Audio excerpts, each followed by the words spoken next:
నీ కుటుంబంలో ఉన్న సమస్య నీ తండ్రికి తెలిసిన తల్లికి తెలిసిన ఏమంటారు, సర్దుకుపో తల్లి, ఏం చేస్తాం అని చెప్పగలరు. కానీ ఆ సమస్యను తీర్చగలిగిన శక్తి నీ పేరెంట్స్కుందా? నీ అన్నకు కానీ తమ్ముడికి కానీ ఉందా? నీ సమస్య వాళ్ళకు తెలియడం వల్ల కాదు ప్రయోజనం. నీ సమస్య ఎవరికి తెలియాలి? దేవునికి తెలియాలి. శుభవార్త ఏమిటంటే, అయ్యా అమ్మా, ఈరోజు నీ ఆర్థిక సమస్యలు ఏమిటో నా యేసయ్యకు తెలుసు. నీ అనారోగ్య సమస్యలు ఏమిటో నా యేసయ్యకు తెలుసు. ఎవరెవరి దగ్గర నువ్వు అప్పు తీసుకున్నావో, ఎంతెంత ఇంట్రెస్ట్ తీసుకున్నావో నీ భార్యకు తెలియదు, కానీ నా యేసయ్యకు తెలుసు. శారీరకంగా ఎటువంటి బలహీనత గుండా, రోగం గుండా నువ్వు వెళ్తున్నావో నీ భర్త కూడా చెప్పుకోలేకపోతున్నావు. ఎందుకని? నిందిస్తాడని, ఇంట్లోంచి బయటికి గెంటేస్తాడని,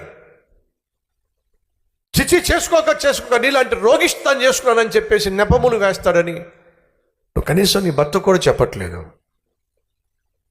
కానీ నా యేసయ్యకు తెలుసు. నీ బీపీ ఎంత ఉందో తెలుసు, నీ షుగర్ లెవెల్ ఎంత ఉందో తెలుసు, నీ శరీరంలో బలహీనత ఏమిటో నా యేసయ్యకు తెలుసు. అది నువ్వు తెలుసుకుంటే బాగుంటుంది.